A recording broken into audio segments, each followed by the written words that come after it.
How we doing? IB Nation Sports Talk up and rolling tonight. Glad to have you with us. We're going to keep you warm along with Jesse Stiers. I am Sean Stiers. Final IB Nation Sports Talk of the week. Of course, we have IB Countdown to Kickoff Saturday morning at 10 o'clock. But starting straight off, Derek, talking about bringing heat. He said this show better be straight fire. I'm skipping my couples therapy appointment to be here. I don't know, man. I don't know. The pressure's on right away. And maybe that's a sign that you need to be in your couples therapy, Derek. Maybe there's a reason you're in there to begin with. But hey, we're all friends here, so just hang out as long as you want with us. Did you see? I forgot. I didn't get to ask you this just right before we started. Big snowstorm up northeast of you in Buffalo going on this weekend, and the NFL just announced that they are moving the game to Detroit. They're going to play it at Ford Field in Detroit rather than Buffalo. I had not heard that, but I know that the Browns are playing Buffalo this week, so I've heard a lot of buzz about it around here, and the predictions are saying like 5 to 6 feet of snow, not inches, yes, feet. Not inches. So that, I mean, when you're talking 5 to 6 feet of snow, that's taller than the players on the field, or some players on the field. So I'm glad that they came with a remedy, and that's like best case scenario. I think if you're talking about going from one extreme to the other, 5, 6 feet of snow, and then going inside to an all enclosed stadium. So I think that they won with this predicted snow. Well, and they moved the line, I guess, and they said that this is not because Buffalo doesn't have a dome stadium. This is about they don't want, resources from the community to be diverted for a football game, basically. So they're moving it to Detroit, and I saw the line moved, the over/under moved, the whole thing. Vegas moved everything. Any bets that were already made on this game, they took off the books, and you have to, they basically started from scratch since they're going to go from playing outdoors in what was expected to be a snowy environment to playing in downtown Detroit in a dome stadium. So, I think that's kind of crappy on the sports books' behalf because, the sports books don't cancel bets late in the week when adverse weather, gives them the advantage. So I don't really like that move. There's been weeks, games where I remember maybe it was a year ago or 2 years ago, the Patriots played in a really windy and rainy game, and the forecast kind of came later in the week. But none of those bets were canceled or nullified. I just kind of find it annoying that when it advantages them or sides to, with them, they have no problem nullifying bets. For sure, Vegas is going to cover itself. That's what it comes down to. By the way, Jesse, do you know what TCOB stands for? Taking care of business. Taking care of business. That's right. We're going to be talking about Notre Dame taking care of business in today's show. I will give you $100. Put your hands up in front of you. I want to see your hands so that you can't do any searches. I will give you $100 if you tell me the 70s rock band that sang the song Taking Care of Business. Nobody help him out in the chat here. Do you know the classic rock band that sang the song Taking Care of Business? I can sing it in my head, but I don't know the name. I can hear it in my head. Bachman Turner Overdrive. Never would have got that. That's right. I was confident that you would not be able to get it, which is why I made the offer. I remember when I was in, I guess it would have been middle school, there was a group of guys had, their own little band, and they did a talent show, and they sang Taking Care of Business at the talent show. Bachman Turner Overdrive. We're going to be talking about taking care of business in today's show.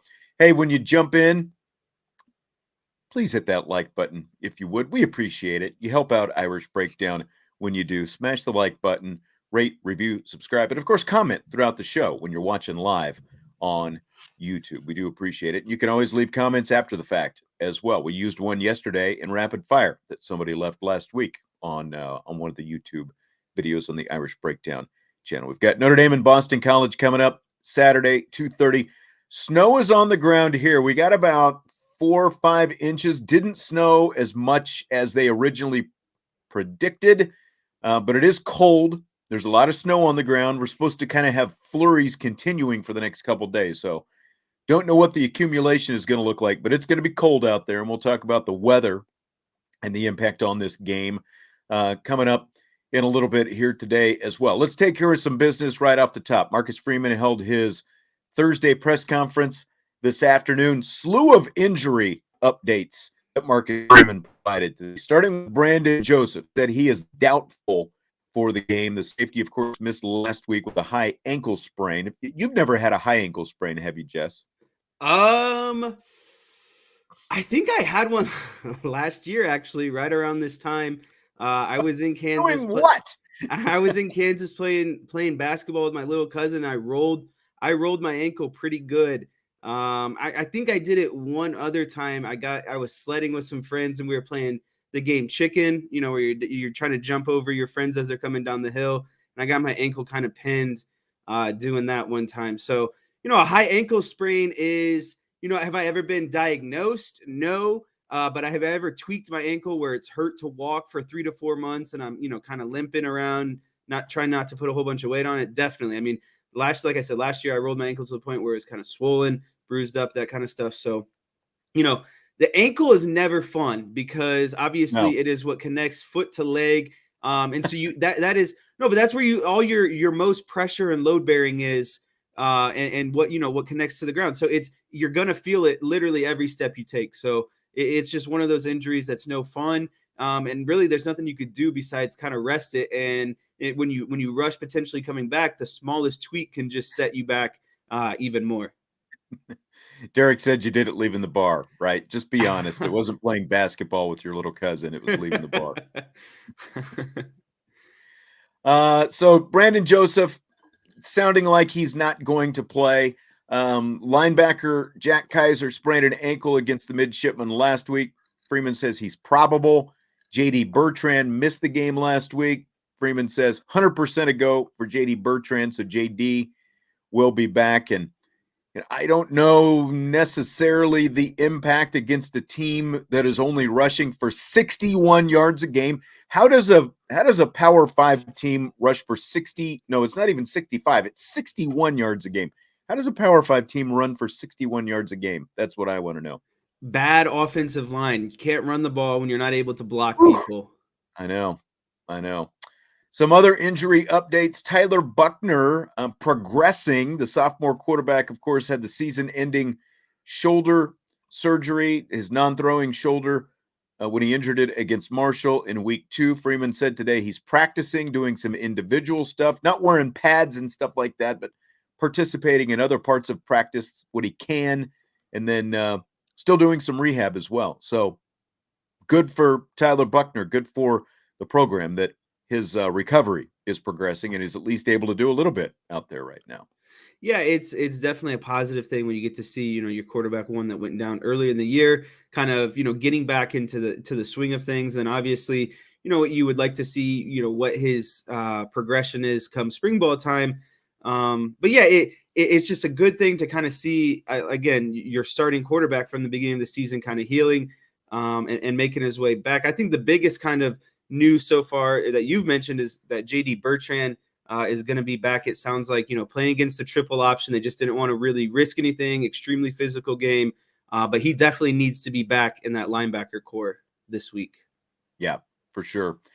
Need him back in there, and he'll be back in there. Kane Barong, sophomore tight end, hasn't played since he tore an ACL last year, a year ago, October. Freeman said he's been practicing, getting some reps with the offense, some special teams reps as well, and he's been doing a really good job. And continues to be on his way back.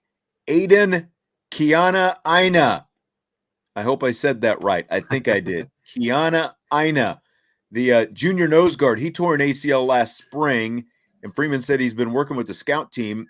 Not quite 100% yet, but kind of working his way back into shape. The interesting thing that Freeman said about him, Aiden Kiana Aina, is that maybe he'll be able to help during the bowl game, so that he might be a guy, get a little depth at the interior there when the bowl game rolls around if he's able to keep progressing. So that's good news. That has been, I think, one of my favorite things that college football has done over the recent years is allowing guys to play. What is it, like 3 games, and you can still keep 4. 4 games. So you get to play a third of the season and still keep your red shirt. I think that's really great for guys who are freshmen. Someone like Jalen Sneed, who is very young and early in their process at the beginning of the season. But obviously, the more game reps you get, the more practice reps you get, you're obviously going to mature as a player. And so then these guys who are kind of more, I guess, more athletic and more, faster and things like that,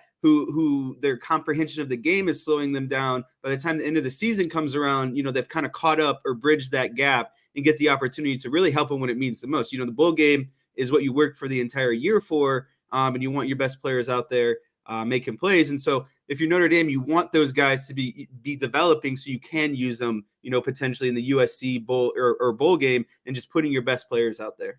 Yeah.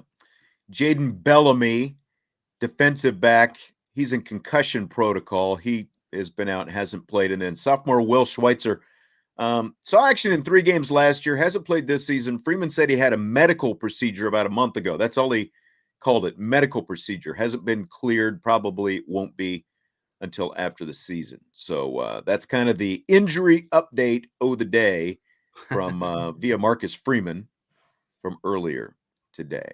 So a couple comments as well from Mr. Freeman that I wanted to get to. And that is starting with a senior day clarification. We talked about like the senior day stuff earlier this week when he outlined it at Monday's press conference. He said that only players who will not be returning next year will be recognized this Saturday. He said there are 25 players are going to be honored. Now, Justin Adamalola said this week that he's not sure if he's coming back. He's eligible for a 6th year, but he hasn't made a decision. So what's it all mean? Well, here's Marcus Freeman with a clarification in terms of who's being honored, who's not, senior day kind of stuff. Beginning of the year, I wanted the guys that planned on this being their last year to just say, hey, this is my last year. I'm going to be a senior, because we do some different things with our seniors throughout the season, in terms of fall camp, in terms of, recognizing them in different ways. And so, there's 1 or 2 guys that have an option after the season, after they get their NFL grade reports, if they decide to come back or not. They don't have to. What I don't want them to do is to not participate in senior day and then decide to go to the NFL, and so if there's a possibility of this being your last year of playing football, I want you to be a part of senior day, and those will be the guys that will be recognized on Saturday. And so, again, he originally said only guys who have said this is going to be their last year are going to be out there. But as he said there are going to be a couple guys, Justin Adamalola, it sounds like being one of them, who haven't necessarily made up their mind, made that decision yet on their future, who will still be out there. And Vince and I were talking about this yesterday. It's like, when you've got twin brothers, and this is Jason, his twin brothers, this is his final year. He has played, Jason has his full limit in each of his 5 seasons here at Notre Dame. So this was his COVID year, basically. So, for them to be honored together and the family to be there, I think that's pretty cool. And so it, from his perspective, it probably makes sense. So there will be a guy or 2 that we could still see next year, even though that's not what we heard earlier this week. Yeah, it sounds like there's a potential for guys to have a double senior day. Right. He just kind of said if there's a possibility, we want to honor him just in case, because you don't want to lose out, on that moment. But then if you decide not to, you're going to have it again all over again next year. So it'll be interesting to see. I think it obviously only affects really only, maybe a handful of people. So at the end of the day, it's not really a huge deal, but it's interesting to hear that, that these guys could potentially have 2 senior days. Yeah. So it is going to be cold this Saturday as well. Again, about 4 or 5 inches of snow on the ground right now. Temperatures in the 20s for Saturday. So if you're coming to town for the game, better bring those hand warmers and bundle up your blankets and coats and whatever else. There's going to be snow flurries possible out there. And here's how Freeman says they have balanced practices this week. embrace it. The first thing I told them Tuesday, I was like, we're practicing outside, and it's prepare your mind for it. We're going outside, and so we practice all day Tuesday outside. Yesterday was just going to be a little bit too wet. I wanted to stay outside all week, but yesterday, because of the snow, it was just too wet. So I wanted to get good work. So on a third down day and the things we had to work on yesterday, we decided to go inside. And then today we'll be back outside. So again, it's just understanding that we're going to practice outside. We're going to play outside, dress warm, and go play. If you dress appropriately, it won't be an issue. If you try to be a tough guy, there's no such thing as cold tough guys, and that's what I told them. You better be a warm tough guy. And so make sure you dress appropriately and go practice and go play. No such thing as cold tough guys. You were laughing there, Jess. Go ahead. He makes a good point. If you want to dress, there's guys. There's two different routes, really, in my opinion, when it comes to the cold weather. There's the guys who kind of put on all the layers and act like it's the coldest day in the world. And then there's the guys who are out there and act like they don't have to wear any sleeves or tights or gloves or anything like that. And they're the tough guys. My thing is, if you're going to wear all the clothes, then don't complain about how cold it is. And then vice versa, if you're not going to wear anything, then don't complain, how cold it is either. So me personally, he makes a good point. It really takes care of itself. By the time the game starts and you start running around and you're building up a sweat, like you get hot and you really don't feel it anymore, to be honest with you. The adrenaline kind of takes over. I've never been a guy who packs on the layers of the sleeves because of that reason. I know I'm going to get hot. I know I'm going to warm up, by the time the game starts. You're hot-blooded anyway. Yeah, so I didn't guess I am really too, to an extent. need any of the extra stuff. It was just another game. I might throw on a pair of tights or something like that, but really it doesn't affect me because I know by the time the game gets going, I'm going to be running around. I'm going to get heated up. The adrenaline's going to be going, and we're just going to play football. I remember. You remember a few years back when Florida State came up here and. In the pregame, the Notre Dame players were like Vaselined up, and they're out there, without shirts on. I think it was Miles Boykin was one of the guys that was out there with no shirt on and all that stuff out there on the field. And it's Boston is even farther north though than South Bend, so it's not going to work on them. It'd be one thing if USC was coming to town this weekend or Clemson. That would be perfect if Clemson was coming to town this weekend. Yeah, I was just getting ready to say, Boston College doesn't really matter because they're in the cold environment too right now. I really wish USC was coming into town next weekend because I don't think that they'd be able. And I wish it would be snowing because it would really play to Notre Dame's advantage. And those, those Florida, far East Coast Florida guys, they don't like the cold, and so Notre Dame can really use that to their advantage in these late games in the season when they're playing kind of opponents like that. So I wish USC was coming to town next weekend because I know they'd be some wimpy boys about how cold it was going to be. What's the coldest weather you've ever played in? Like an actual football? So college, when I was in college, my freshman year, we had a couple during spring ball, we had 6 a.m. practices a lot. And I remember it was March and it was still snowing. I went to college in Michigan, and we had 1 or 2 practices at 6 a.m. where it's like, between 5 and 10, 0 to 10 degrees out. And it's snowing out. And I remember in order to get ourselves revved up, we would take some pre-workout before practice just to get the blood flowing and just to try, wake up, feel energized. Really, it's one thing when you're it's one thing when you're playing in the snow because it's fun. You're actually playing someone, but when you're practicing in the cold and the snow, it's a lot more miserable because you're just practicing, right? Like you're just trying to get through a lot more standing around and right. And so I had a couple of those, and I think honestly the worst I had, and it wasn't a practice, it was conditioning. We kept getting in trouble for doing something stupid over and over again, and they kind of had their final straw, and it was 6 a.m. again, and we had conditioning on field at 6 a.m. in the morning. We're running gassers, we're doing all kinds of different stuff, and there's snow and ice on the ground. And we were doing a lot of burpees. They intentionally made us do burpees in the snow and ice. And so I think those were my 2 kind of biggest cold weather snow experiences while playing in football. Yeah. I just, like as far as real games, I don't remember, like in high school, it seemed like it never really got that cold. There were some times in practice where like we only had like these mesh practice jerseys anyway. So like if it started to get cold toward the end of the season, we were out there with hoodies and all that kind of stuff underneath it because there was nothing to our practice jerseys. But like I don't remember playing in really extreme cold weather game. Just like being in Germany, like we would go out and we were always like playing some kind of pickup football or like company football league and all that kind of stuff. But we would play like in January, we'd be out there in the snow and that kind. Not a real game, but still fun. What do you consider ideal football weather?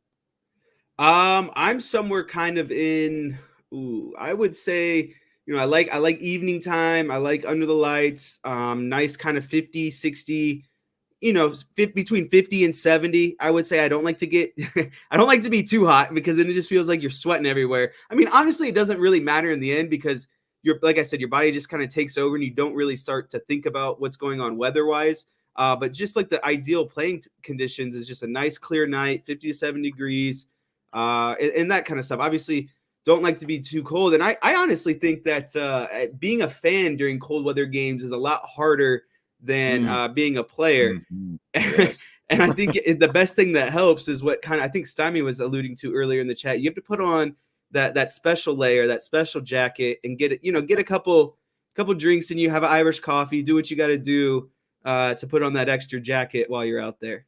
Yeah, that's right. That's right. Spork says 1987 Notre Dame Penn State 8 to -20 below with a wind chill. Whew, man. I don't know what's worse though, because I played in a really hot game before too. I remember when we went down to that St. Louis, or sorry, I think it might have been around St. Louis. Yeah, it was like near St. Louis. It was 105 degrees, and it was a turf field, so then it put it up to like 115, 120. I honestly would rather play in a more chilly environment than I would a super heated environment. I would too. The cramps start coming out. Guys get dehydrated. I would prefer extreme cold over extreme heat. Heat's miserable. I would take like 50s. I would even take like 40s. Again, haven't played in any extremely cold like that, but a few years back, Mishawaka, when they went to semi-state, they played it was snowing. It was a snow game out at Steel Stadium. That was fun to do that. One of the first games I did going way back to the beginning of my career in Kansas doing a high school game, there was like a blizzard outside and like, and it was an open air press box, of course, and there's snow blowing in and all that kind of stuff. That was a lot of fun to get to do that. And then Vince was on the sideline for another Mishawaka game with us a few years back before he moved into the booth, and it was like one of those. It was probably like wind chill. It was at least 0, if not below 0. It was freezing outside. We were out at New Prairie for that game. So I think the coolest part about when playing in the cold is when you get hot, and I don't know why. I was always so fascinated, but you take off your helmet and you just see all the steam just come, like who's hot when you see all that steam come flying out, because obviously it's like extreme, heat, sweat, and then immediate mixing with the cold, and you see all the steam come off. I always knew I was working hard when I came over to the sideline during those games, and I was just a big steam cloud kind of coming off of me. Right. We'll shift gears here in a second, but Spark 5219 wanted to know if I'll be doing the Notre Dame women's game at Lafayette December 8th. Yes, I will. Said he got his tickets today. Go Irish. I will see you there.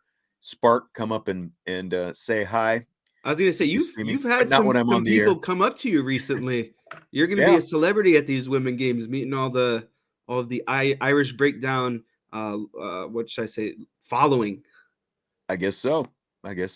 So, yep. So I'll be there. I'll be there for all the Notre Dame women's games, doing the games this year. And CMAC said 12 degrees on the rug at Three River Stadium, Pittsburgh, Pennsylvania, playing LT with 3 inches of snow in the turf. And I imagine Three Rivers, that had to be miserable because that was like, I don't think they ever updated to like field turf type stuff, unless maybe they did. And I wasn't, it's like back, it was that, harder, like almost concrete kind of AstroTurf playing surface, I think that they had. And that had to be miserable when it was cold outside. All right. You ready to TCOB, baby? It is time to TCOB. It is today's main topic. That's right. 2 games left in the regular season. course, Boston College Saturday, and then USC coming up next week. So it's time for Notre Dame to take care of business. What to you does taking care of business look like against these Eagles?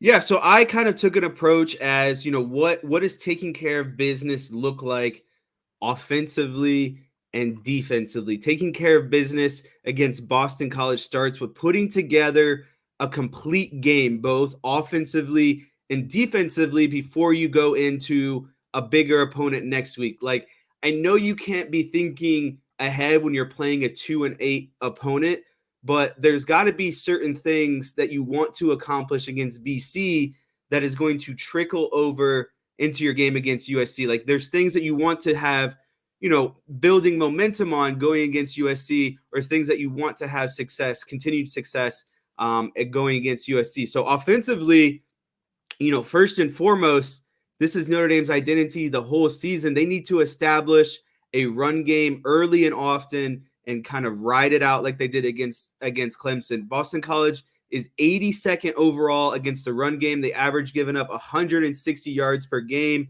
and 54th overall in total defense, and give up just shy of 375 yards per game. So I would like to see them build that run game early, build off the run game with your passing game. And I think we need to see not significant margins, but we need to see a well-oiled pass game. We need to, against USC, I think you need to be able to have both your run game and your pass game. And so I think the pass game, obviously, in Notre Dame's offense, builds off of their run game. And I think most importantly for their offense, in order to take care of business, you have to be prepared to make adjustments, have an answer for the punches that are thrown at you. I think that's been Notre Dame's biggest weakness really this year. And I would say Tommy Rees's kind of biggest weakness as an offensive coordinator throughout his career is he looks really good some halves and then looks completely different another half. And you got to be able to return the punch. Like it just seems like Tommy Rees. Yeah, exactly. Right. Last week, Tommy Rees takes these punches, but then doesn't do anything to return the punch back. And I think it's like he's too stuck in his game plan. Again, it's like, it's like, well, because you think this now, and I think it's even tougher probably last week because you had so much success for a full half. But then I think we said this earlier in the week. Once you come out in the second half and they're just taking everything away and you're unable to do anything, you've got to be able to make some simple adjustments to counter that stuff. But they were never able to do that. And that's what's so surprising, because to me, football in general, a good football team makes second half adjustments. Whether you're winning or losing, even if you're winning, you have to think that you're not going to be able to continue to do what you were doing the entire first half. Like, college has a longer halftime. There's more time to sit in there. I've been a part of a lot of halftimes. They bring in the whiteboard and you literally start diagramming the stuff that's been kicking your butt the entire first half. You find ways to figure it out. And that's what Navy did last week. So to me, I just don't understand why Tommy Rees doesn't, think like that. Like, I understand maybe running some of these plays and seeing if they're still going to work. But when they're not working, how do you not have something kind of backed up and ready to go to kind of counter the counter that's coming for you?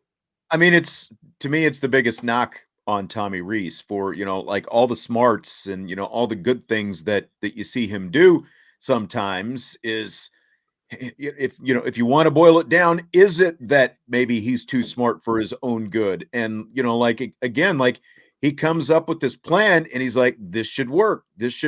But well, if it's not, you've got to adjust. And that's the biggest thing. He can't come off his game plan. You still have to have a plan B. Like we've talked about Marcus Freeman and the adjustments he has made throughout the season, and that's good. But you also have to be able to come up with those adjustments on the fly in the game. There's always got to be a plan B and even a plan C if you need to. You've got to be able to do something. You've got so much in that arsenal, and we know that there's so much in that arsenal, but it does you no good if you're not able to make simple adjustments to counter some things that especially inferior teams are doing to you to stop what you're trying to do. Exactly. It's just there's no reason with the personnel that Notre Dame has that they can't make adjustments on the fly. And that's what football is about. Sometimes you have to be able to make adjustments on the fly when certain things are beating you or no longer kind of working for you. So that would be kind of my biggest thing I want to see is making adjustments. And then so under making adjustments, they need to be able to handle zero blitzes. They need to be able to handle loaded boxes, just things like that. And I think obviously the number one thing that Notre Dame needs to do in terms of taking care of business is dominating the line of scrimmage. That's the Yes. biggest strength of their offense. I need to see this offensive line continue to handle their business and dominate the Boston College defensive line. I need to see them converting on third downs and playing and extending drives. It's not realistic for Notre Dame to score every drive, but there's no need for 3 and outs. Like the second half against Navy, all those 3 and outs, I understand you're not going to score every drive, but at least put together multiple first downs, like extend drives, prolong drives, get your defense some rest when they're playing a triple option offense. Just simple things like that, I think, is what taking care of business looks like to me offensively. Their offense is horrible. There's just no way around it. Phil Dracovic or not. The offensive line has given up 39 sacks in 10 games this season, 25 of them on Dracovic. They're rushing for 61 yards per game. They're averaging 2.1 per carry. Passing-wise, 259 a game. So the offense, it's just putrid. I'm really curious to see what Notre Dame – I mean, there's just no two ways around it. When you look at those numbers, it's horrible. Now, the defense is somewhat respectable. I will say that. They've sacked the quarterback 20 times, which is not a huge number, but it's still decent. They're giving up 29 points a game, rushing-wise 157 a game, passing-wise 209 a game. So they forced 12 turnovers, which is not a large number, but it's still better than what Notre Dame has done right now. So, I mean, I don't think it's going to be a pushover defense, but like Vince and I were talking yesterday, and the question that's popped up this week is like the whole, did Navy give these guys a blueprint for how you shut down Notre Dame? And you were just talking about the zero blitz stuff, and we'll get to that in just a second. But I mean, in general, and again, you've been part of game plans. It's like you see things that'll work. To me, it's like you're not necessarily going to all of a sudden switch your defense and you're going to line up the way Navy was lining up. But at the same time, do you expect that Boston College and USC can maybe steal some little pieces of what Navy was doing if they're going to try to effectively shut down Notre Dame's offense this week? Yeah, definitely. I don't think that, there's different ways to accomplish what Navy did with those blitzes out of any defense that you want to run, right? Like it doesn't really matter how you line your defense up. It matters at the snap of the ball, how many guys you're rushing at the offensive line and quarterback. And so there's different ways to get into that. And obviously, Boston College and USC is going to, when watching film, they're going to look at the things that slowed down Notre Dame offensively. And so if Notre Dame shows that they can't handle the blitz, or Drew Pine can't make the adjustments at the line of scrimmage when blitz is obviously being shown, then they're going to do it. Because one, when Notre Dame has a great running game and their passing game builds off the running game, why not load the box and blitz these guys and get everything congested and take it all away, right? And so I think that it's definitely something Notre Dame needs to be worried about. It's because it's on film now. The Navy showed success that they gave up, was it like 35 points in the first half and then gave up no points in the second half by simply just blitzing or bringing more guys into the box at the snap of the ball. And that's exactly it. That's what they did. And so the question now with the zero blitzes that we saw last week is how Notre Dame can be prepared for and succeed against the zero blitzes. Is it whiteboard time now? Yeah, it is. I think it is the perfect opportunity for a little whiteboard action. Okay.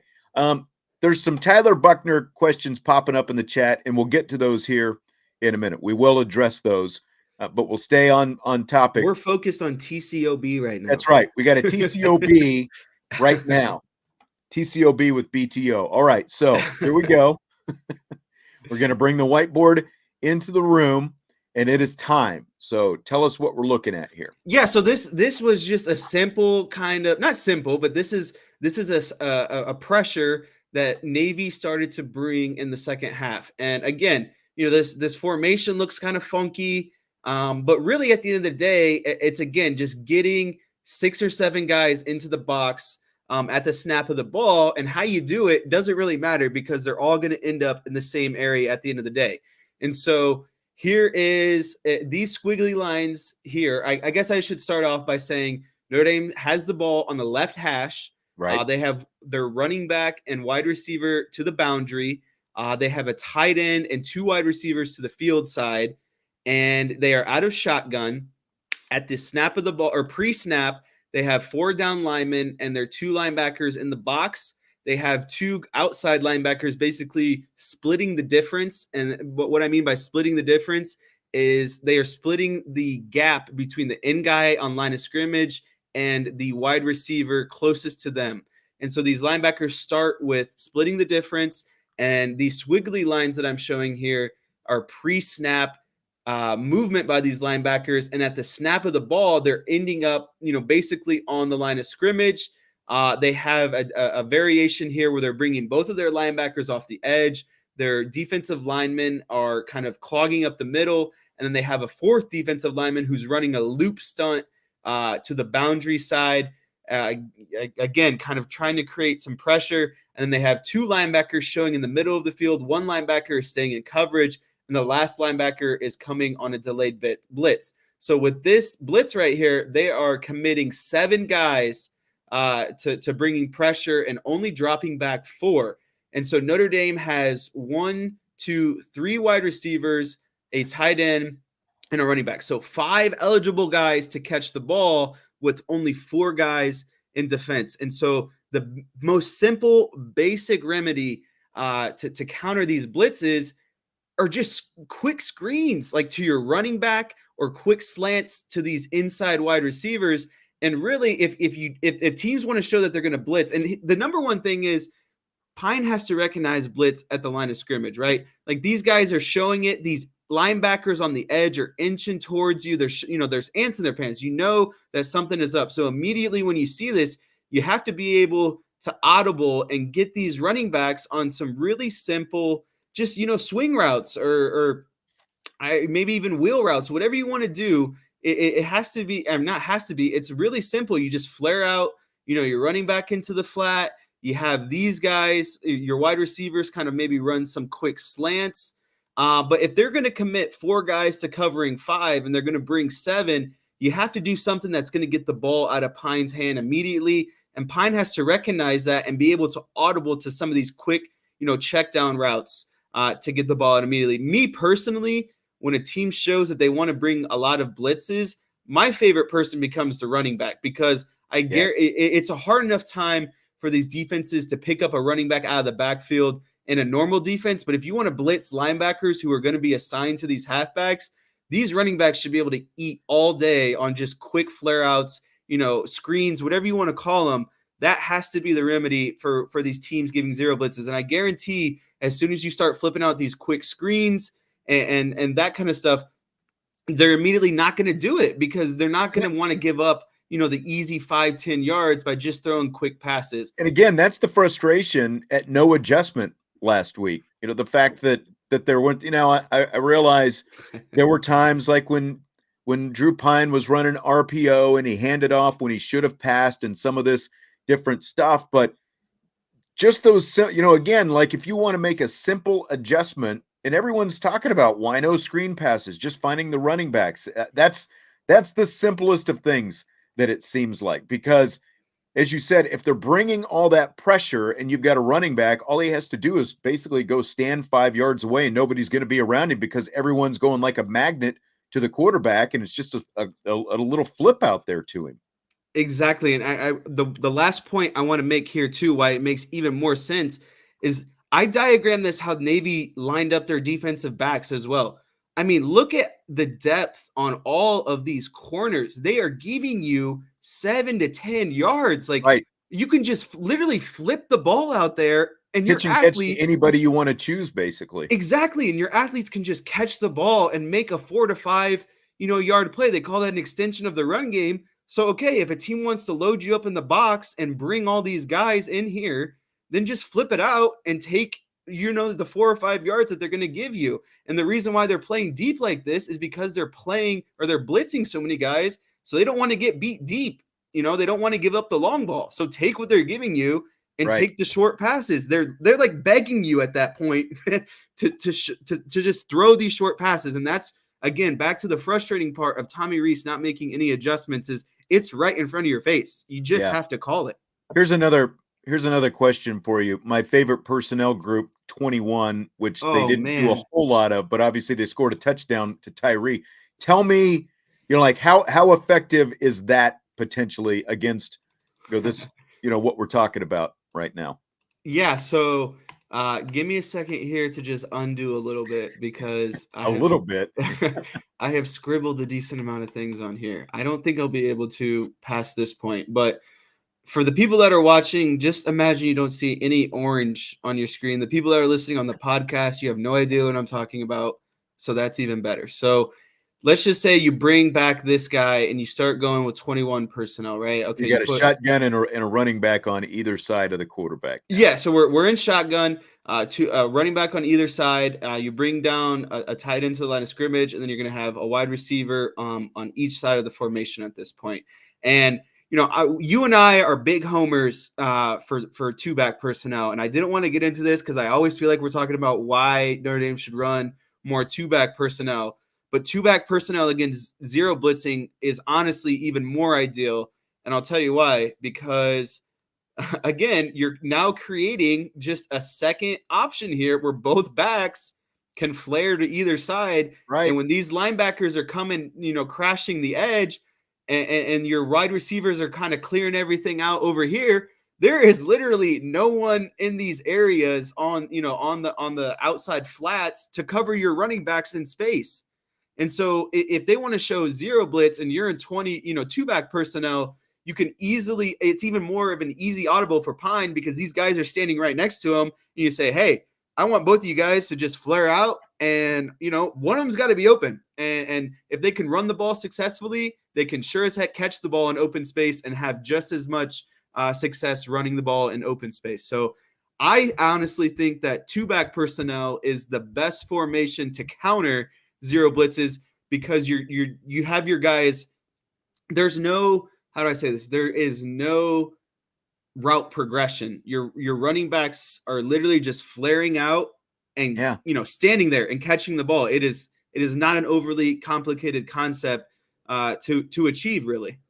And you've got 8 guys in the box here in your diagram, and so anyone else who's outside is going to be covered by a defensive back. So you've just got tons of space for those running backs to operate. And both Audric Estime, all 3 of them, Estime, Diggs, and Tyree, they've all shown what they can do coming out of the backfield when they've got space to work with. I mean, you look at Estime in the first half. He took that, basically a little flare when Pine got some pressure.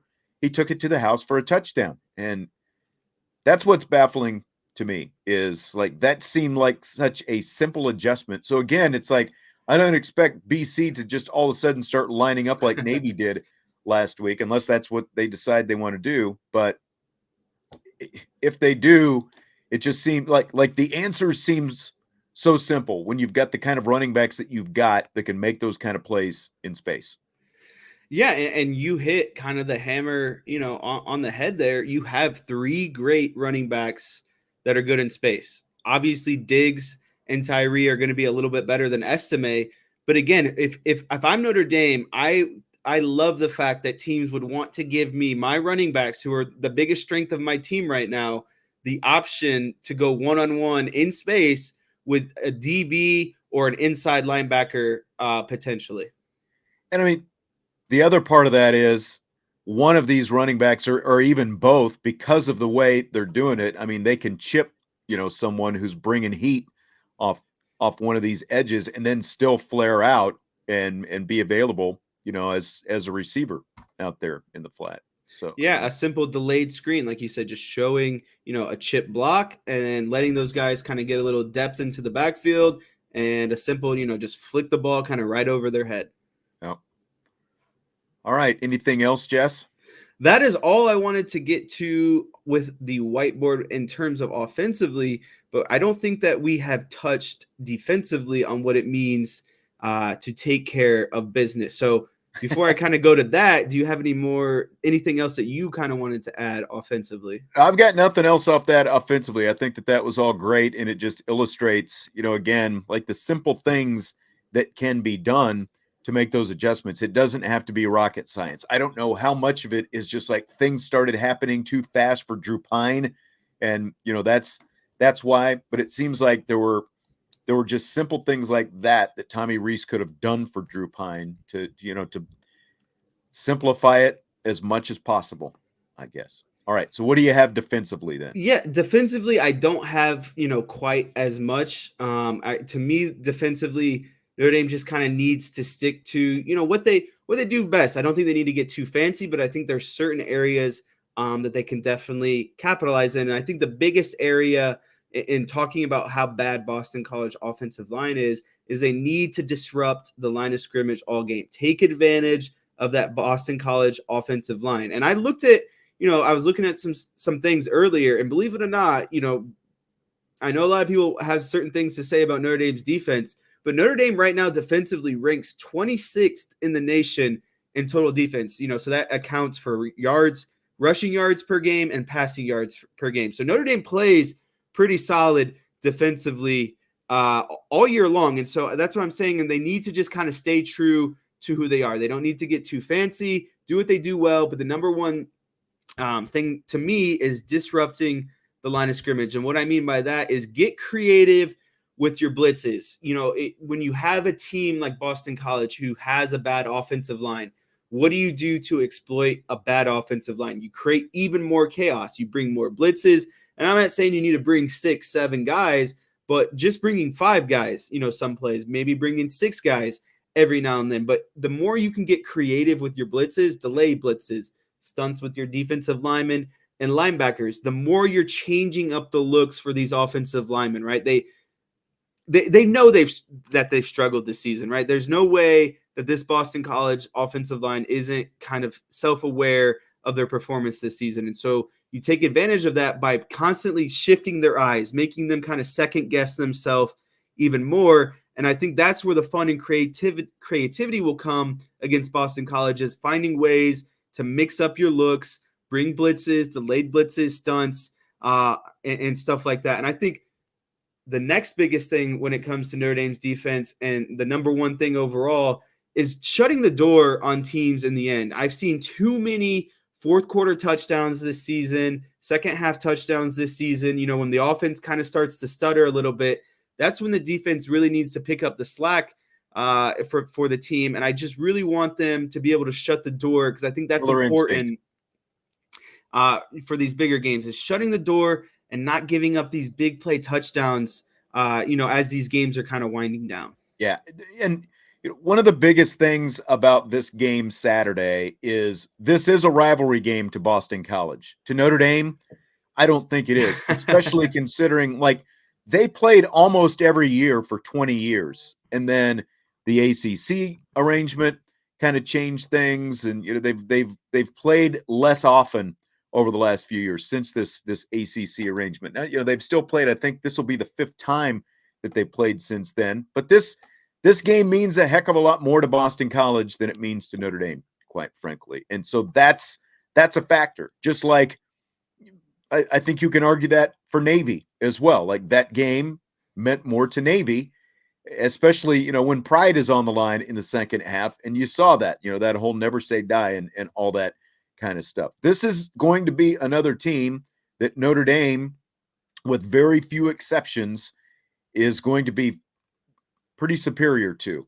both physically, athletically, the whole thing. But they've got to match the intensity they're going to get, and they've got to do what you were just talking about. You can't leave them any wiggle room. You've got to take away everything, and you've got to keep pounding it all day long, because they're going to keep coming at you because it means more to them. So, and that's especially like when you talk about how they've performed against these lesser opponents. You can be dominant in the first half against Navy, but then all of a sudden It's much closer than you thought it was going to be in the second half. You can't let that kind of thing happen against Boston College Saturday. You've got to keep your intensity up for the entire game. Yeah, last week was kind of miserable watching that game in the second half, to be honest with you, because it just felt like, okay, but Navy gets a stop, Navy gets another touchdown. It's like, okay, they're not going to make their way back. Okay, Navy gets another stop and and puts more points on the board. And then it comes down to the fact that if Navy potentially recovers an onside kick, this game, might be an upset. And there's just no reason for that to even be an option. So like we said, they just need to be able to shut the door, and especially against a team like Boston College, because they're not having a great season. And like you said, this game matters the most to Boston College. This is the holy war, the battle of the Catholics, if you want to call it. And when you're having a down year and it's closing, the end of the season, your bowl eligibility hopes are over. These are the type of games where you find kind of ways to get fired up, and you have to be able to match Boston College's intensity if you don't want, some of these things that you've seen throughout the year, reoccurring themes, to happen again against Boston College. Can't have a let up here. Again, if you're building towards something and what this season ultimately needs to be, like this is one of those. It's going to say a lot about Marcus Freeman and how he's able to get his team prepared when they come out Saturday, how they perform. There's always kind of those extra jitters and stuff like that. It seems like on senior day, we've seen a lot of slow starts traditionally on senior day. And again, you throw in the Boston College factor, the Phil Jerkovic factor, and the whole thing. They've got to come out and they've got to be ready to go from start to finish. There's just a lot already working against Notre Dame in this game. The emotions of senior day. It's going to be cold weather out. Boston College, like I said, Boston College taking this game with a lot of seriousness. And I just hope that that's emphasized throughout the week, by Marcus Freeman. It's like, hey, guys, on paper, this is what Boston College is. But Boston College wants this game more than anything on their schedule right now. This game matters the most to them. And like someone said in the chat, Spark 5219, this is their bowl game. They would love nothing else to end, their last two games by potentially getting a win over Notre Dame, who they consider to be one of their top rivals, at the moment. Yeah. And as CMAC was asking, what's BC's record? 3-7. It is 3-7. And I don't know if you were hinting at something with that, but Navy was 3-6 last week. And look how that turned out. So record does not matter. Record does not matter. It's a clean slate every single week. And that's how you have to prepare for it. Yep. I mean, the way Notre Dame has played this season, you'd rather Boston College be 7-3 than 3-7, quite honestly. Exactly. So, Jesse, are you ready for rapid fire? It is that time. I thought, TCOB was fun, but it's time to have even more fun right now and get into this rapid fire. Yes, we've got to take care of rapid fire business now. So Braden Lenzy was asked this week if his season has been frustrating. Here is the full phrasing of the question from a legend in his own mind, Angelo DiCarlo. And then you get Braden Lenzy's response as well. What's this season been like for you, though? Obviously, there has to have been some frustrations of, man, I could have had this one, could have had that one, and it just didn't work out for whatever reason. How has it been navigating that and then finally getting your moment? Yeah, navigating it's business, the world, and at the end of the day, I think I'm in a position where I get a free education. NIL is lovely. I think at the end of the day, I don't really have much to be frustrated at when I know I get to play for the most storied program in the country. There's a lot of people who have it a lot worse. So I just try to keep my head high and just be happy. And I love being here, and I'm excited about it, and I'm excited to play Boston College. So to answer your question, it's very easy to be positive, because how can I not be positive when I'm representing Notre Dame at the highest level? So what do you think when you hear that from Braden Lenzy, Jess?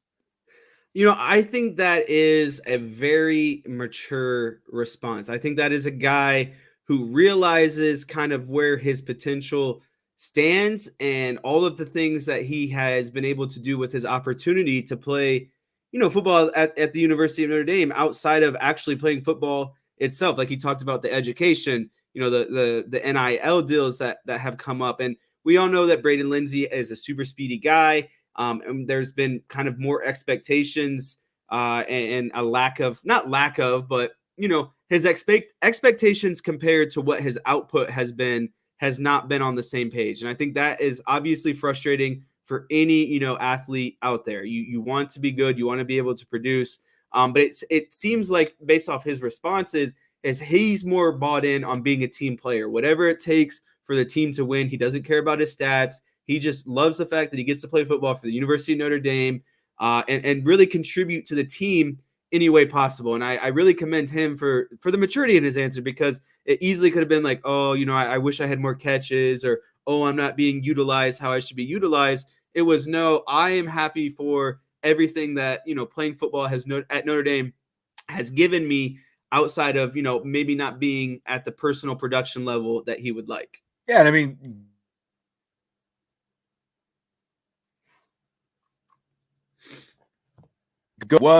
then he was going to go to Oregon, and then he ultimately decides to come to Notre Dame. And have there been some there have been up and downs in Braden Lenzy's career, but he's never cashed it in and said, well, you know what, I'm going to go someplace else and do something different. He is stuck with Notre Dame, and he was given the opportunity to basically, make excuses or vent or do whatever he wanted, but that's not what he did. And I also found it interesting that he brought up the NIL deal, because we don't hear about NIL the way we do with some other schools, whether it's Texas A&M or pick your school in the SEC. We don't hear about it as much here with Notre Dame, but obviously there is some NIL at play, because he brought up NIL. What did he say? NIL is lovely. It's very well casual. Oh, the NIL is lovely. Yeah, that's right. It's working well for Braden Lenzy. So I think it was a great answer, and a very, very team answer. And I don't think it was like a fake, forced, hiding behind it team answer as well. So great stuff from Braden Lenzy. And I think that there are a lot of those kind of guys on this team. I'm sure that a lot of them are frustrated, but they're where they are, and they're sticking it out together. So I think that also is a great reflection on your head coach. I think that that truly comes from a leader who has convinced you not to buy in, but basically buy into the overall success of the team, and not really get caught up about your own personal success. So I also commend Marcus Freeman in that respect. That I think that's the kind of culture that he's building, is even if you're not the star player and you're still contributing to your team, you're still going to be respected and honored as the star player, because at the end of the day, you're contributing to what matters the most, and that's winning at the end of the day. Right. So we had the questions from Tyler Buckner come up in the chat. We'll go ahead and throw those up there right now. Milton Fan 15 says there have been a lot of SI joint injuries by quarterbacks this year. Glenn Ewers, Tyler Buckner, Bryce Young, but only Buckner had surgery and out for the season. Do you know why? I mean, I'm just going to guess that his was probably more severe than the other guys. I think Marcus Freeman said it was grade 3 when it happened. Now it's his non-throwing shoulder, but and like, is that what what's his name in Cleveland? Baker Mayfield had last year. Was his an SI joint, Jesse? Yeah, I'm pretty sure it was an SI joint, and he was wearing a big kind of like shoulder brace. And that's kind of, and it was his non-throwing shoulder too. Right. And that was, that a lot of people contribute that to being part of Baker Mayfield's downfall is, dude, if you're hurt, so too. Why are you not, taking the time to recover? And because you're just going to continue to play bad after, there's already been kind of questions about your performance before. So why put yourself in that situation? And then the other question from CMAC is, if earlier report from today turns out true, Tyler Buckner is way ahead of rehab schedule and practicing in his goals to play in the bowl game, not losing red shirt. Do you let him? I mean, he's only played in 2 games right now. And if he's healthy and if he's cleared and, and he is that far ahead of schedule, I don't know why you wouldn't. I think that it is a bowl game. It is not going to be a college football playoff game. And so it gives you the opportunity. I mean, heck, if you wanted to, you could play both of those guys out there and, and like do some stuff, however you want to split that up. You've got a guy in Drew Pine who's been out there all season.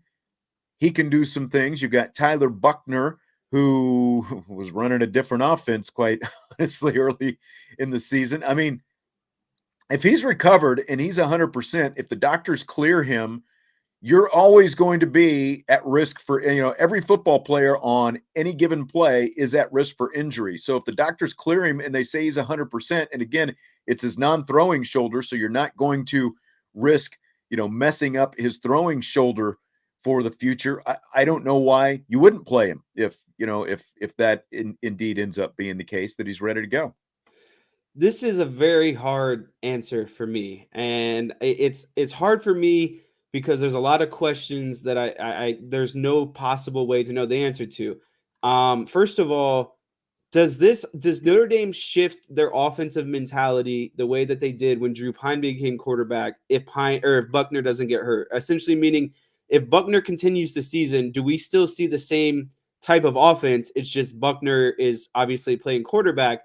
And if so, then I would have less reservations about letting Buckner play in the bowl game, because I think Buckner, if he's going to play the similar, style, if Tommy Rees is going to call the same formations, plays, sets, the same way that he would with Pine, Buckner adds a dimension to the offense that only makes them better, because he's better with his feet, and Yes. you're running the ball with that kind of dominant success. There's going to be more running lanes for Buckner. That's another guy that they have to honor, which obviously helps you in the passing game more because of a guy having to be dedicated, to Buckner as well in the play action RPO game. And so that's where I'm leaning towards. I would like Buckner to play in the bowl game because it allows the offense to add another dimension. But at the same time, you've built this rhythm with Pine, and I just don't know that if the offense would be called in the same manner of when Buckner is quarterback.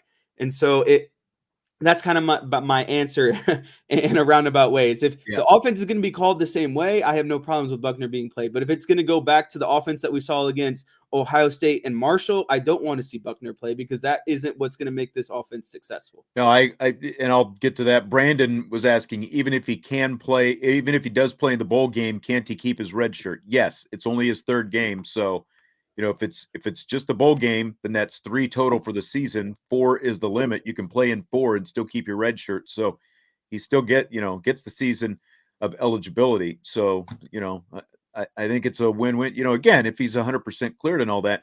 But I agree completely with what you said about the offense. We said from the time that we saw Drew Pine, like in successful Drew Pine era, which seems like years ago at this point, in successful Drew Pine era, second half of Cal through North Carolina and BYU, we're like, why wasn't Tommy Rees using this offense with Tyler Buckner? It was a completely different look. That's what I want to see. I want to see Tyler Buckner run the same offense that Drew Pine has been running. And then, just like you said, it opens up a different element. There are many different layers. And I don't think in that situation either that you have to be so Tyler Buckner reliant. The offensive line is in a different place. It is head and shoulders better than it was in those first couple of games of the season.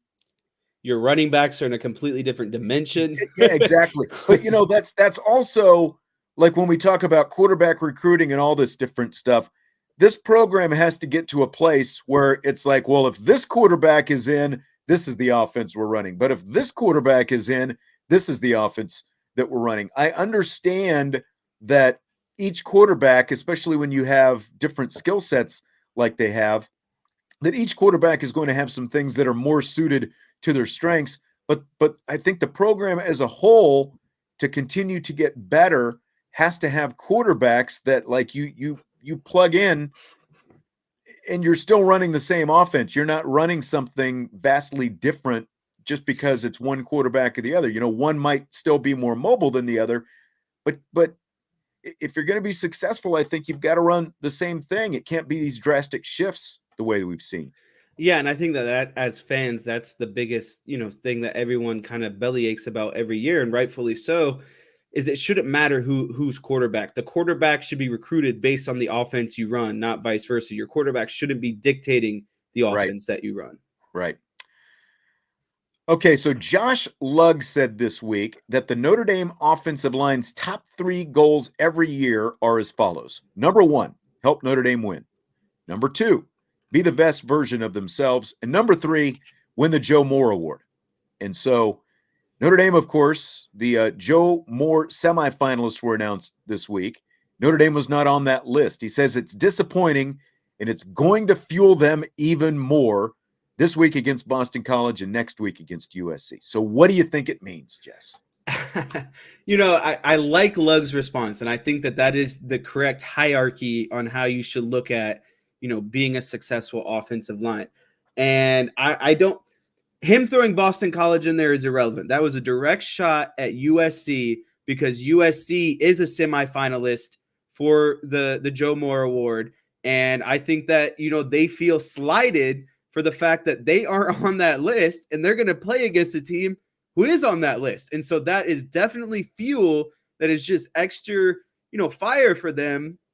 And again, you can't look, I think he only threw Boston College in there because you can't overlook Boston College, right? You have to get through Boston College before you get to USC. But that comment was directly, pointed for USC week, and the fact that they want to prove a statement that they are the better offensive line, and there is no reason that USC should be on that list. And there is a lot of reasons why Notre Dame should be on that list. And before we get too deep into it, I just think it's a joke, first and foremost, that Notre Dame isn't on that list and USC is on that list. That's right. It is a head scratcher for sure. I think if Notre Dame's offensive line had played the way that they have played for maybe the last month or so, again,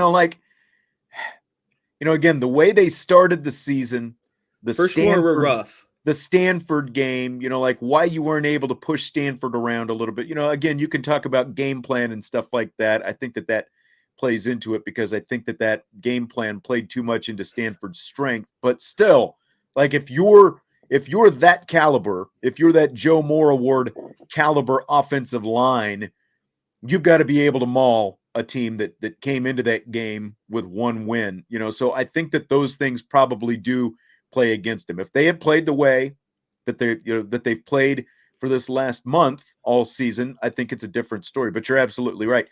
But maybe it's a silver lining, because if you're going to tick off these guys, if you're going to make them feel slighted, like they've got something to prove these last couple of games, I think that's nothing but good for Notre Dame, because they have been really good. But, if maybe that's what it takes to motivate them even a little bit more when you're going up again against a pretty solid Boston College defense, when you look at it statistically, especially, and then against that USC team that they should be able to have some success running the ball against next week, I think it's nothing but good that you're ticking them off and giving them even another reason to go out there with some fire in their bellies. I completely agree with that. All right. So Josh Lugg, thanks for that. So Boston College considers Notre Dame its top rival. Do you buy or sell the Irish and Eagles playing more often going forward? This one is tough because Boston College and Notre Dame have only been playing since 1975. They've played 25 total games in the series. Notre Dame leads 16-9, and knock on wood, Notre Dame has won the last 8 in a row, dating back to 2009. And I am a big fan of rivalries, and especially when there's a trophy on the line. There is a trophy on the line when Notre Dame and Boston College play each other. Trophies. Trophies are fun, man. Like, if you're not playing for, you usually only get a trophy for winning your conference and a bowl game. And Notre Dame doesn't play in a conference, and more than likely they'll be playing for a bowl game. I don't think that Notre Dame should be seeking out to play Boston College every year, but if Boston College is on the schedule, consistently, I'm okay with it. It is another kind of minor level rivalry when you take into terms Notre Dame's kind of big overall rivals, bigger picture. So I know it means more to Boston College, but to me, I have no problem with, keeping them on the schedule pretty consistently, as long as you're not we need to play Boston College every year, that kind of situation. I'm okay with consistently rolling Boston College through the schedule and keeping this kind of, rivalry intact going forward. It's funny because this quote unquote rivalry, whatever you want to call it, which again means more to Boston College than it does to Notre Dame, it more or less took the place of the Miami series. That, Notre Dame used to play Miami. That went back a long time. It heightened in the 80s when Miami was good, but they played every year, Notre Dame and Miami, from 1971 to 1990, and then it went away in 1990, and Boston College and Notre Dame had only played 3 times prior to 1992. Then from 1992 through 2012, they played 19 times. So that, they started playing a lot once they did away with that Miami series. So, again, that kind of bumped Boston College up and gave them a chance. And that's what turned it into that rivalry. And obviously beating Notre Dame in 1993, really early on took it to another level. It's along the lines, and I think you kind of alluded to this, it means more to Boston College than it means to Notre Dame. So I'm fine with it being what it is right now. Since 2015, this is going to be the 5th time that they have played them. So they're playing them, like every, not quite every other year. They play them enough. I think that it is enough. Because of this ACC agreement, they're going to play Boston College. I would rather see them play like a Clemson, like we talked about last week. I'd rather see Clemson on the schedule more often if you're going to prioritize. Or maybe you even come up with a pod system where there are certain teams that Notre Dame is going to play more often. But I've got no problem with the way they're playing them now. I don't think they need to play them more because, again, it means more to the other side than it means to Notre Dame, especially when you're not playing every year. It's never going to mean as much to Notre Dame as it means to the guys in those other colored uniforms. So I don't necessarily want to see them play more. I'm fine with the way it is right now. I thought that DT Roll Hunter made a very good point in the chat. And he said, I don't know what the 4 for 40 means, but MSU, Michigan State, Boston College, alternating would be a solid rotation with Purdue. And I think that's a great idea when you have Michigan State, who they haven't played in a while. You have Boston College and Purdue. Hey, those, I like those 3 trophy games right there. You rotate them, every 3rd year. And you're keeping these kind of consistent, kind of old, these rivalries that you've had, maybe more so in the past that you're kind of bringing back, to the current times or to the future. And they're rivalry games. There's trophies on the lines, and you're consistently kind of playing these teams and rotating them. I think that's a great idea for teams that you don't get to play, as often, but still kind of continuing these kind of what you might consider lower level or not as, high level rivalries that Notre Dame might have currently at the moment, like USC, for example. Yeah, I concur. Fill in the blank. It's blank that the Big Ten West standings have 4 teams sharing the division lead with 4-3 records. It's an embarrassment. You know how I feel about the Big Ten, so we'll get into it right now. The Big Ten West, first of all, the Big Ten East is frankly kind of a joke to me. You have 2 teams at the top of Michigan and Ohio State. They haven't played really anyone else, the rest of their schedule. Brian and I ripped on Michigan last week for their out-of-conference schedule of Colorado State, Hawaii, and UConn. That's your out-of-conference schedule, really? The schedule was so dumbed down that Jim Harbaugh could just say, well, we're going to start one quarterback in one game, start the other quarterback in the other game. He had open tryouts for his quarterbacks in the beginning of the season. So those games aren't hard when you can have quarterback tryouts, right? And so that's the Big Ten East in a nutshell. Ohio State has inflated numbers, but it's they don't play anyone either, right? And then you go over to the Big Ten West, and they're even weaker than an already perceived weak Big Ten East.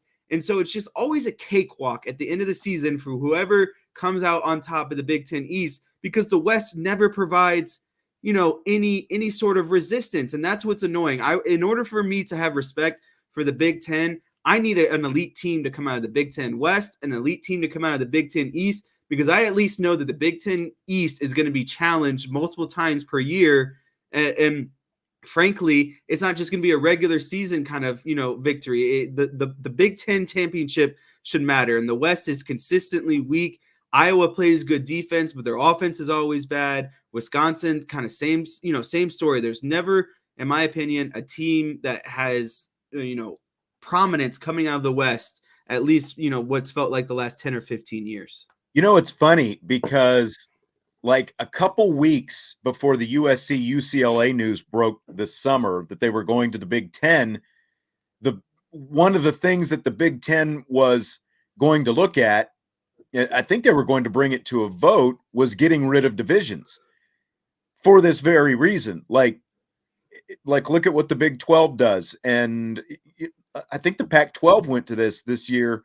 Yeah, as well. Like, get rid of divisions so that you have your best teams playing for championships at the end of the season. If you're going to have a championship game, make it matter. Don't have it be one really good team against some team that happens to win a division where random lines are drawn to determine who's in the, in the divisions to begin with, when obviously you've got Ohio. I mean, wouldn't the Big Ten championship game be that much more fun if Ohio State and Michigan were playing like again? Yeah, it'd just be a rematch every year. The college football playoff on the line in that game. Yeah, and then what becomes sticky about that situation is, what if Ohio State wins one and then Michigan wins the other? It's like they beat each other. True. And now they've got, potentially one or two losses between the two of them. And it's like, okay, who do we pick potentially to go on to the, earn kind of that playoff spot? So I'm with you. I want to see one big pool instead of, two divided up pools that has one completely weaker side on the other. If you truly want your conference to have a conference championship where the two best teams are represented, you have to go to just one big pool instead of two divided pools. Completely agree. It gets tougher though, the more you start adding to it. You almost need divisions because you've got so many, but it's like not everybody plays, you're in the same conference to begin with, and obviously you're not playing each other every year. So I just think that it makes more sense to have one team, and then you figure out what your rotation of games that you like, how many, how often you play these teams, how many years, like some of these other conferences have done it where, where they're talking about it, where it's like, you're going to play basically, I think it's the ACC in the proposal that they were looking at, like you're going to play everybody twice in a 4-year, like in a 4-year period, you're going to get a home and home with everybody one way or the other, but there are going to be some certain schools that you're going to play every year still to preserve some rivalries and those kind of things. So I think there's some ways that they can do it. Again, expanding your conference makes things a little bit more difficult, but there are ways to do it. And I think that everyone should just get rid of the divisions, get the best teams in the championship game. Definitely. So after Ole Miss lost to Alabama last weekend, someone tried to give Lane Kiffin the old "will always look on the bright side of life" treatment with a question. Here's the exchange at Kiffin's press conference. 135 yards against one of the better rush defenses in the country. I mean, just kind of assess just what you saw through him just throughout 60 minutes. Yeah, I don't, guys, let me just explain it really well. I don't really give a shit about how many yards we had, how close the game was. We didn't win the game. And 2 years ago, we walked off this field, and I said, we didn't come here to cover spreads. We didn't come here to play with what at the time was the number one team in the country close. So all these things about, well, you did this good, and freshman running back, it doesn't matter. We didn't win the game. So, maybe some other places that's good, or it's been here and good in the past. It ain't good enough. We came here to win, to beat Alabama. We didn't do it. So we're 0-1 today. I just like little old Lane a little bit more all the time. What do you think, Jess? I'm a big fan of Lane Kiffin, and this only supports my case for everyone out there. This game, first and foremost, there's no moral victories in any loss. At the end of the day, you're there to win the game. And when you're a school like Ole Miss and you're ranked and you're beating, that game means a lot to Lane Kiffin outside of playing an Alabama team who Ole Miss hasn't had a lot of success with recently. And the fact that you want to beat, your mentor, essentially. Lane Kiffin was under Nick Saban's wing there for a while after, some unfortunate situations that happened at USC. And so it only means that much more to you, right? Like that game meant a lot to Lane Kiffin outside of just wanting to beat a good team and some of the stuff that I just kind of talked about there. And I just, the number one thing, in my opinion, is, hang on a second, I lost my train of thought. There was There's- something else in that Coke earlier today, wasn't there? No, there's just I can't I don't know why, but I lost my train of thought. I really like, the approach that Lane Kiffin is taking. Oh, it came back to me. The real reason why I think that Lane Kiffin wasn't taking moral victories in this game is Ole Miss was a one-loss team, right? And their only loss was to LSU. And when Alabama is reeling, they're at 2 losses, you want to cut their throat. You want to give them that third loss, and you want to advance as a one-loss team and put yourself in that playoff picture. And that's sorry, I don't know why my mind lost that for a second, but I think that is more importantly what Lane Kiffin was thinking about in that situation is he knows what the difference between a 1-loss team and a 2-loss team when it comes to overall pictures. And so moral victories against Alabama while suffering your second loss, there's really nothing that comes from that. You had to win that game for the bigger picture of your overall season. Yeah. I mean, I think people were trying to give Nick Saban some moral victory stuff early on when he got to Alabama, and he wasn't buying it either. And I just like the attitude, like Exactly. if you want your program to be climbing, then that's the attitude that you've got to have. No moral victories. We're not sugarcoating it. We're not here for getting our medals for playing a close game with Alabama. Either we win or we lose, and they lost. And I really do. I've said this before. I think that he's really, and maybe that time with Nick Saban there in Alabama is part of what triggered it. But he's really a different coach at this stage in his career than he was. What was that, 15 or so years ago when he was just getting started as a head coach? Yes. Final question for tonight. There's been Odell Beckham Jr. to the Cowboys talk this week. Buy or sell OBJ in a Cowboys uniform? You asked me this question, I think a couple weeks back, and I was all sell because of the drama that OBJ can provide. And, we've all seen the nightmares that OBJ kind of creates in the locker room. I just think right now, the Cowboys need some sort of second wide receiver threat right now. CeeDee Lamb is doing what he needs to do. But Gallup isn't quite back, from his injuries. Noah Brown is a good wide receiver, but he's not a legit wide receiver too. They drafted Jalen Tolbert. He's showing that he's not ready. And that was shown last week when he couldn't even line up, on the line of scrimmage, and he cost them a big penalty, there in overtime. So to me, I am willing to roll the dice on a guy like OBJ, especially when Dallas is trying to make a playoff push towards the end of the season, right? And they need a legit, wide receiver number 2 if they want to make that deep push into the playoffs. I think that they've established enough with their offensive line and the ability to run the ball. Now I just think they need that passing threat outside of CeeDee Lamb. They need another guy who consistently do it. OBJ has the experience. He rode out with the Rams late last season and got them a Super Bowl. I think that is a role that he can definitely fill with the Cowboys. Yeah, I mean, Henry agrees. I think you need to start putting Jesse Stiers featuring Henry on your little and Henry on the screen. That's right.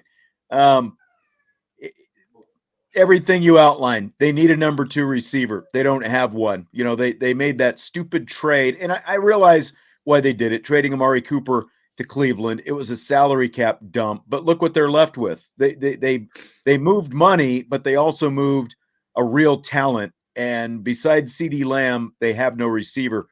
Odell Beckham Jr. is the best option out there. Obviously, assuming that he's going to be full health and all that kind of stuff. It's going to take some time. Assuming they're going to make the playoffs, you've got some time once he gets in there to kind of get him up to speed. They've got to have a number 2 guy because they don't have a number 2 guy right now. Like Noah Brown, when he was healthy, was better when Cooper Rush was in there, but that's because they were both practice squad guys together a couple of years ago. They've got to have a number 2 guy that they don't have right now. And so I'm for it as long as he's healthy. Tommy Guns, have they mentioned what TCOB late to the party yet? And Derek says taking care of Buckner, right? I mean, taking care of business, Tommy, taking care of business. You might have to go back and listen to the full show if you jumped in late. That's what TCOB is all about, taking care of business, whether it's sung by Bachman Turner Overdrive or not. All right. Well, that's going to do it for tonight. Great stuff as always from you, Jesse. Of course, we'll be back Saturday morning. IB countdown to kickoff from 10 until around noon. And then we've got a 2:30 kickoff, of course, Saturday in what is going to be a frozen tundra at Notre Dame Stadium. I'm curious to see if we get any actual snow accumulation on game day. I think that could be fun. It's been a while since we've seen that. Same. And I just want to throw out there, because I am not yet included in the Irish breakdown weekly picks. I want to throw my pick out there right now. I want to give my prediction. This is the last time people will probably hear from me until, after the game. I got a 41-13 Notre Dame victory over Boston College this weekend, and I feel very confident about that. I did not pick a lot of points for Notre Dame. I feel like maybe I picked a little bit heavy on Boston College's points, but then I said Saturday that I felt like I probably picked too many points for Navy, and they ended up scoring more than I had them in my prediction. So I think our predictions go up on the website tomorrow. So, and of course, we do our predictions on the show as well on Saturday. And Tommy says he drove through the snowstorm up here last night. Did you see your boy Barstool guy was in South Bend yesterday? Really? Big Cat? No, not Big Cat, the other guy, Portnoy. Oh, Portnoy was in South Bend. I'm the guy who does all the pizza testing. Yeah. Well, you know the rules. One bite. I don't know if I didn't see. I saw him tweet. He tweeted a picture of the Notre Dame South Bend exit sign. I'll have to go look at his Twitter and see if he actually stopped by at any of the pizza establishments and did the one bite test or not. It's funny because Portnoy is a University of Michigan graduate, so he has nothing but hard feelings for the University of Notre Dame. So I can't imagine that he had any inclinations to stop by the university or anything like that. But I was curious because Big Cat was in Toledo this past weekend for the Battle of I-75, Bowling Green in Toledo, because believe it or not, Big Cat was honored a key to the city by the city of Toledo, and was recognized at the University of Toledo. So I thought he was venturing his way back and stopped in South Bend. But interesting to hear that Portnoy, kind of mentioned South Bend because of those reasons. He's a University of Michigan graduate. But my question for you is, before we get going, if you're Portnoy, and you have to recommend one pizza spot to him for South Bend's finest, what are you going for? And I know it's not Barnaby's. You're not a Barnaby's guy. So what are we going with? I am a Barnaby's guy. We get Barnaby's. Barnaby's. See, like a lot of people, like Brian, like the Roccos. And I've never been a Roccos fan. I've had it a couple times. I don't think it's that great. It's tough between Barnaby's and Bruno's. Those are like the two that I like the most. Barnaby's and Bruno's, and they're both different enough, but in the same way, they're both good enough that I like them both. So it's tough for me to choose between the two. Which one would you go with? No, that's what it comes down to me, because obviously Bruno's is the more kind of small size. You eat like 4 or 5, 6, 7 small pieces, the little squares. But then the Bruno's is that thicker, kind of heavier. Not a lot of sauce, a lot of, heavy toppings, cheese, bread, pepperoni, sausage. Me personally, the pizza I lean towards, I have to go with Bruno's. I really like it a lot. I don't like a lot of sauce. I think Bruno's does a good job of really highlighting their ingredients and giving you a lot of them. So for me, I got to go Bruno's. Good topping. Like when you get the toppings, there's a lot of toppings on there as well. All right. We got a lot of Bruno supporters in here now. I'll have to ask Vince what he says, because Sparks says Bruno's as well. I'll have to see what Vince says, because Vince is typically a fan of anything free when it comes to food. But I'll see if his taste buds actually lead him in one direction or the other. Vince, as soon as he hears the word free, it's the best food out there. That's right. That's exactly right. Hit that like button if you would on your way out tonight. Great to be with you once again. Final show of this week. Again, it's going to be, it sounds like an abbreviated next week, because I'm going to be out of town for a majority of the week and the holiday and everything else. We will definitely have the show Monday, though. And of course, we've got IB countdown to kickoff Saturday morning. So we will talk to you on one of those hopefully. So that's going to do it for tonight. Again, like, comment, subscribe, rate, review, wherever you get your podcast. Do it. Tommy says, come on down to, I still don't know how to say that. Massian. Selling, get Krause's. All right. I'll be in Columbus this weekend, so there's a potential. Heading to Columbus. All right. We will talk to you later. Ivy Nation Sports Talk.